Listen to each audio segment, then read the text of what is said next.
Gênesis 7, versículo 19. Aqui fala do dilúvio.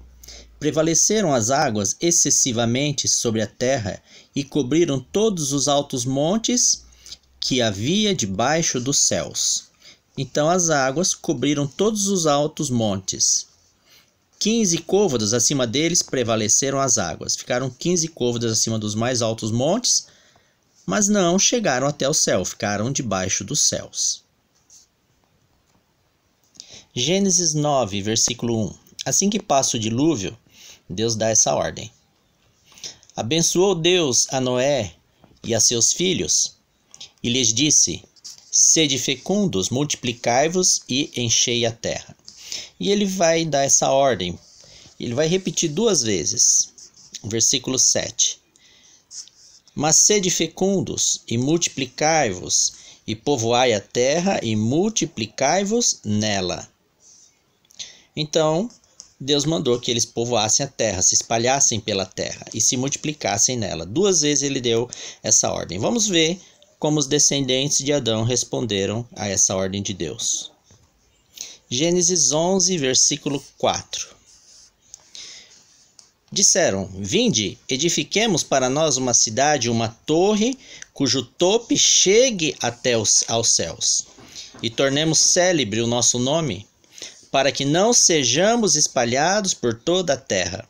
Deus mandou que eles se espalhassem por toda a terra, e eles decidiram construir uma cidade e uma torre para que não sejamos espalhados por toda a terra. Então, a cidade e a torre é uma afronta direta à ordem que Deus disse, para que eles se espalhassem por toda a terra. E mais uma coisa, eles querem fazer uma torre que chegue até os céus. Por quê? Porque em Gênesis 7:19 diz que as águas do dilúvio não chegaram até os céus. Então eles querem fazer uma torre em contraste com o dilúvio. O dilúvio não chegou até o céu, só cobriu os montes. Mas eles, os homens, querem fazer uma torre que chega até os céus.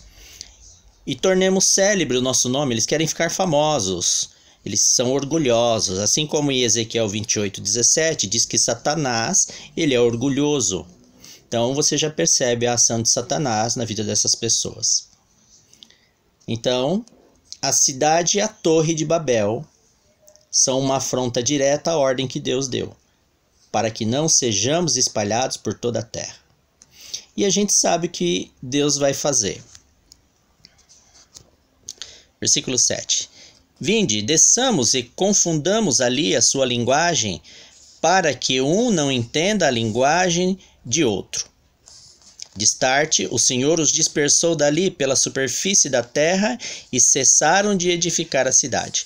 Então, Deus confundir as línguas deles foi um ato de misericórdia de Deus, para que ele não tivesse que destruir todo o povo. Por quê? Olha aqui. Versículo 1. Ora, em toda a terra havia apenas uma linguagem e uma só maneira de falar. Todo o povo falava só uma língua. Versículo 6. E o Senhor disse: eis que o povo é um. Ou seja, existia só um único povo que falava uma única língua. E todo esse povo se rebelou contra Deus. Desobedeceram a ordem de Deus. E para que todo o povo não fosse destruído mais uma vez, de uma vez só, Deus usou de misericórdia, confundiu a sua linguagem e os dispersou pela superfície da terra. Versículo 9. Chamou-se-lhe por isso o nome de Babel, porque ali confundiu o Senhor a linguagem de toda a terra, e dali o Senhor os dispersou por toda a superfície dela. Então, o que significa Babel? Babel significa que ele confundiu a linguagem. Babel significa confusão de línguas. Esse é o significado de Babel. Lá no Apocalipse vai aparecer a palavra Babilônia, que é a confusão religiosa. É a mesma palavra que aparece aqui no Gênesis, só que aqui foi traduzido como Babel, e lá é traduzido como Babilônia.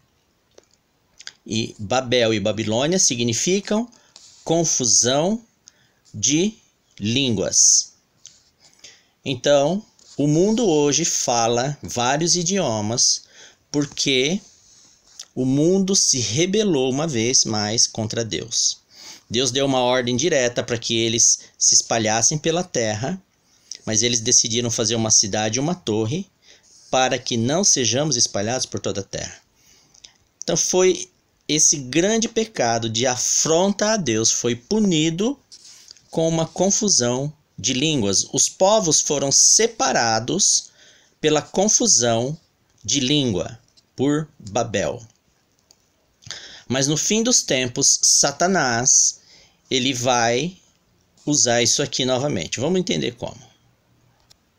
Apocalipse 17, verso 5. Na sua fronte achava-se escrito um nome, um mistério: Babilônia a Grande, a mãe das meretrizes e das abominações da terra. Em profecias, mulher significa igreja, segundo Efésios 5. Então aqui, Babilônia a Grande, Babilônia é a mesma palavra para Babel, confusão de línguas. A Grande, a mãe, então é uma mulher, então é uma igreja também. A mãe das meretrizes e das abominações da terra. Então, essa grande igreja, chamada de Babilônia, que tem confusão de línguas, tem filhas também, porque ela é mãe de outras igrejas menores. E o que caracteriza elas? É o nome Babilônia, que é confusão de línguas, e aqui diz um cálice de ouro transbordante de abominações e das imundícias da sua prostituição. Então elas são prostitutas. Ezequiel 23, 37, 38 diz que são falsas doutrinas. Então essa igreja Babilônia tem falsas doutrinas e confusão de línguas. Quem são essas igrejas aqui? Em Apocalipse 16 ele vai revelar. Apocalipse 16, 12 tem uma referência à Babilônia, porque Babilônia foi derrotada secando o rio Eufrates. Então aqui é uma referência à Babilônia e ele vai descrever a Babilônia do fim dos tempos. Então, vi sair da boca do dragão, da boca da besta e da boca do falso profeta, 3 espíritos imundos semelhantes a rãs, porque eles são espíritos de demônios, operadores de sinais, e se dirigem aos reis do mundo inteiro, com o fim de ajuntá-los para a peleja do grande dia do Deus Todo-Poderoso. Isso aqui é a volta de Jesus. Então eles vão pelejar, vão ser ajuntados para guerrear contra a volta de Jesus.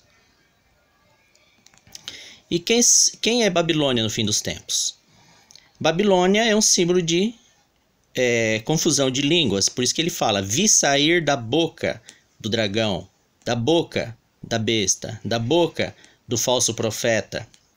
3 espíritos imundos. É confusão de língua e doutrinas contrárias à Bíblia, que, se você acreditar, são espíritos imundos, espíritos de demônios, esses ensinos deles. Então esses 3 movimentos, o dragão é um símbolo do espiritismo, sai da boca do dragão, um símbolo do espiritismo, confusão de línguas, falsas doutrinas, sai da boca da besta, que é representado pela igreja romana, a igreja católica, confusão de línguas e doutrinas contrárias à Bíblia, e sai da boca do falso profeta, que é um símbolo das igrejas protestantes que se afastaram da verdade. Sai da boca confusão de línguas e doutrinas contrárias à Bíblia. E essa confusão de línguas, simbolizada por Babilônia, e essas outras doutrinas são espíritos imundos, semelhantes a rãs, são espíritos de demônios. E eles vão se unir, esses 3 movimentos, e vão se dirigir aos reis, aos governantes do mundo inteiro, com o fim de ajuntá-los para guerrear contra a volta de Jesus. Será que eles vão conseguir fazer isso? Olha o verso 16. Então os ajuntaram no lugar que em hebraico se chama Armagedon, ou seja, eles vão conseguir ajuntar todos os reis do mundo com esses 3 movimentos religiosos, simbolizado por Babilônia, que é confusão de línguas e doutrinas contrárias à Bíblia. Por isso que sai da boca do dragão, da boca da besta e da boca do falso profeta. Isso aqui representa a Babilônia do fim dos tempos. E eles vão conseguir se reunir com os reis do mundo inteiro, guiados por espíritos de demônios. E eles vão ajuntar os povos de todos os países do mundo para guerrear contra a volta de Jesus. E a Bíblia diz que eles terão sucesso. Vamos ver qual vai ser o fim deles. Apocalipse 19:19. E vi a besta e os reis da terra com seus exércitos congregados. Então eles vão conseguir reunir todos os reis da terra e todos os seus exércitos para perseguir o povo de Deus, para pelejarem contra aquele que estava montado no cavalo e contra o seu exército. Então eles vão pelejar, lutar contra a volta de Jesus. Mas a besta foi aprisionada e com ela o falso profeta. Então a besta que congregou com todos os reis da terra e o falso profeta, vamos ver o que vai acontecer com ele. Os dois foram lançados vivos dentro do lago de fogo que arde como enxofre. Lembrando que a besta e o falso profeta são representados por igrejas. Igrejas são pessoas, tá? Os dois são lançados vivos dentro do lago de fogo que arde como enxofre. E o dragão? Apocalipse 20, versículo 10. O diabo, o dragão, o sedutor deles, foi lançado para dentro do lago de fogo e enxofre, onde já se encontram não só a besta, como também o falso profeta. Então, o fim do diabo, da besta e do falso profeta é o lago de fogo e enxofre. Então, esse é o final de todos aqueles que vão ser arregimentados, vão ser ajuntados por Satanás através de Babilônia, que é a confusão de línguas e as falsas doutrinas. E esse povo vai constituir a Babilônia do fim dos tempos, representado pelo dragão, o diabo, a besta e o falso profeta. O dragão, um símbolo do espiritismo, a besta, um símbolo da Igreja Católica Apostólica Romana, e o falso profeta, um símbolo das igrejas protestantes que se afastaram da verdade. Todos vão ser lançados para dentro do lago de fogo e enxofre. Amém?